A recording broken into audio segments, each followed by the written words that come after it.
The Story of a Very Bad Boy by Andrew Lang.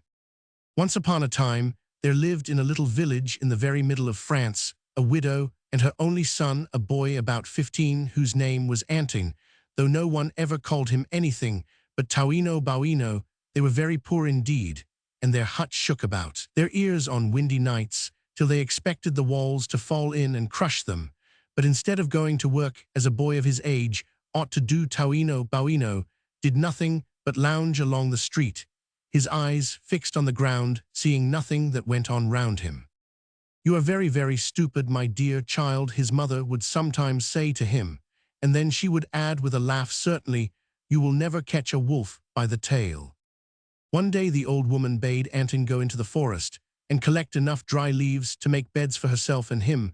Before he had finished, it began to rain heavily, so he hid himself in the hollow trunk of a tree, where he was so dry and comfortable that he soon fell fast asleep. By and by, he was awakened by a noise which sounded like a dog scratching at the door, and he suddenly felt frightened, why he did not know. Very cautiously, he raised his head, and right above him, he saw a big hairy animal coming down tail foremost. "It is the wolf that they talk so much about," he PG 111 said to himself, and he made himself as small as he could and shrunk into a corner. The wolf came down the inside of the tree slowly, slowly. Antin felt turned to stone, so terrified was he, and hardly dared to breathe. Suddenly an idea entered his mind which he thought might save him. Still, he remembered to have heard from his mother that a wolf could neither bend his back nor turn his head so as to look behind him, and quick as lightning, he stretched up his hand and, seizing the wolf's tail, pulled it towards him. Then he left the tree and dragged the animal to his mother's house. "Mother, you have often declared that I was too stupid to catch a wolf by the tail. Now see," he cried triumphantly.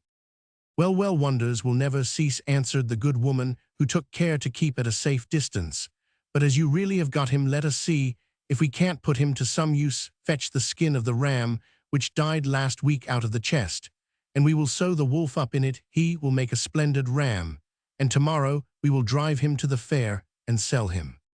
Very likely the wolf, who was cunning and clever, may have understood what she said, but he thought it best to give no sign, and suffered the skin to be sewn upon him. "I can always get away if I choose," thought he. "It is better not to be in a hurry." So he remained quite still, while the skin was drawn over his head, which made him very hot and uncomfortable, and resisted the temptation to snap off the fingers or noses that were so close to his mouth. The fair was at its height next day when Tauino Bauino arrived with his wolf in ram's clothing. All the farmers crowded round him, each offering a higher price PG 112 than the last. "Never had they beheld such a beautiful beast," said they, and at last, after much bargaining, he was handed over to three brothers for a good sum of money. It happened that these three brothers owned large flocks of sheep, though none so large and fine as the one they had just bought. "My flock is the nearest," observed the eldest brother. "We will leave him in the fold for the night, and to PG 113 morrow we will decide which pastures will be best for him." And the wolf grinned as he listened, and held up his head a little higher than before. Early next morning, the young farmer began to go his rounds, and the sheepfold was the first place he visited. To his horror, the sheep were all stretched out dead before him, except one which the wolf had eaten bones, and all instantly the truth flashed upon him. It was no ram that lay curled up in the corner, pretending to be asleep, for in reality he could bend back and turn his head as much as he liked, but a wolf, who was watching him out of the corner of his eye, and might spring upon him at any moment. So the farmer took no notice, and only thought that here was a fine chance of revenging himself on his next brother for a trick which he had played, and merely told him that the ram would not eat the grass in that field, and it might be well to drive him to the pasture by the river where his own flock was feeding. The second brother eagerly swallowed the bait, and that evening the wolf was driven down to the field where the young man kept the sheep, which had been left him by his father. Next morning they also were all dead, but the second brother likewise held his peace, and allowed the sheep, which belonged to the youngest, to share the fate of the other two. Then they met and confessed to each other their disasters, and resolved to take the animal as fast as possible back to Tauino Bauino, who should get a sound thrashing. Anton was sitting on a plum tree belonging to a neighbor eating the ripe fruit when he saw the three young farmers coming towards him. Swinging himself down, he flew home to the hut, crying breathlessly, "Mother, mother, the farmers are close by with the wolf. They have found out all about it, and will certainly kill me, and perhaps you too. But if you do, as I PG 114, tell you, I may be able to save us both. Lie down on the floor and pretend to be dead, and be sure not to speak whatever happens."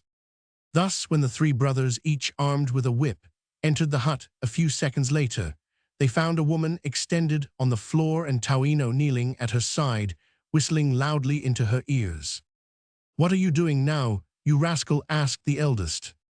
"What am I doing, oh my poor friends? I am the most miserable creature in the world. I have lost the best of mothers, and I don't know what will become of me." And he hid his face in his hands and sobbed again. "But what are you whistling like that for?" "Well, it is the only chance. This whistle has been known to bring the dead back to life, and I hoped here." He buried his face in his hands again, but peeping between his fingers, he saw that the brothers had opened their 6 eyes as wide as saucers. "Look," he suddenly exclaimed with a cry, "look, I am sure I felt her body move, and now her nostrils are twitching. The whistle has not lost its power after all." And stooping down, Tauino whistled more loudly than before, so that the old woman's feet and hands showed signs of life, and she soon was able to lift her head. The farmers were so astonished at her restoration that it was some time before they could speak. At length, the eldest turned to the boy and said, "Now listen to me. There is no manner of doubt that you are a young villain. You sold us a ram, knowing full well that it was a wolf, and we came here today to pay you out for it. But if you will give us that whistle, we will pardon what you have done and will leave you alone. It is my only treasure, and I set great store by it." PG 115, answered the boy, pretending to hesitate. "But as you wish for it so much, well, I suppose I can't refuse."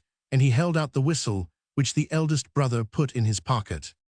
Armed with the precious whistle, the three brothers returned home full of joy, and as they went, the youngest said to the others, "I have such a good idea. Our wives are all lazy and grumbling, and make our lives a burden. Let us give them a lesson, and kill them as soon as we get in.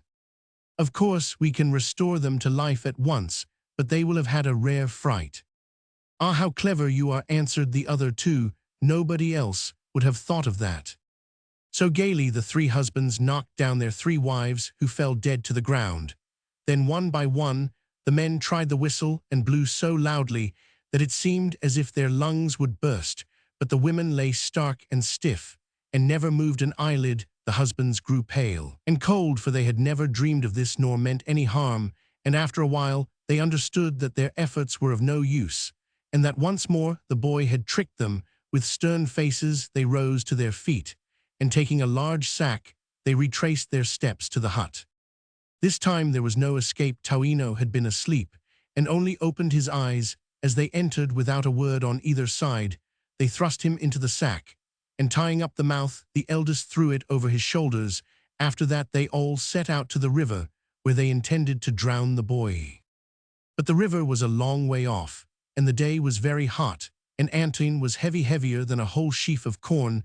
They carried him in turns, but even so they grew very tired and thirsty, and when a little tavern came in sight on the roadside, they thankfully flung the sack down on a bench and entered to refresh them. PG 116 selves.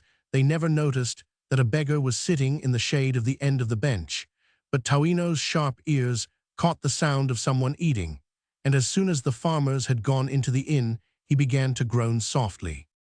"What is the matter?" asked the beggar, drawing a little nearer. "Why have they shut you up, poor boy?" "Because they wanted to make me a bishop, and I would not consent," answered Tauino. "Dear me," exclaimed the beggar, "yet it isn't such a bad thing to be a bishop." "I don't say it is," replied the young rascal, "but I should never like it. However, if you have any fancy for wearing a mitre, you need only untie the sack and take my place." "I should like nothing better," said the man, as he stooped to undo the big knot. So it was the beggar, and not Tauino Buono, who was flung into the water. The next morning the 3 wives were buried, and on returning from the cemetery, their husbands met Tauino Buono, driving a magnificent flock of sheep. At the sight of him, the three farmers stood still with astonishment. "What, you scoundrel," they cried at last, "we drowned you yesterday, and today we find you again as well as ever." "It does seem odd, doesn't it?" answered he, "but perhaps you don't know that beneath this world there lies another, yet more beautiful and far, far richer. Well, it was there that you sent me when you flung me into the river, and though I felt a little strange at first, yet I soon began to look about me, and to see what was happening there. I noticed that close to the place I had fallen a sheep fair was being held, and a bystander told me that every day horses or cattle were sold some PG 117, where in the town, if I had only had the luck to be thrown into the river on the side of the horse fair, I might have made my fortune. As it was, I had to content myself with buying these sheep, which you can get for nothing." "And do you know exactly the spot in the river which lies over the horse fair?" "As if I did not know it when I have seen it with my own eyes." "Then, if you do not want us to avenge our dead flocks and our murdered wives, you will have to throw us into the river just over the place of the horse fair." "Very well, only you must get 3 sacks and come with me to that rock which juts into the river. I will throw you in from there, and you will fall nearly on to the horses' backs." So he threw them in, and as they were never seen again, no one ever knew into which fair they had fallen. From Literature orale de l'Auvergne par Paul Sebelat. Page 118.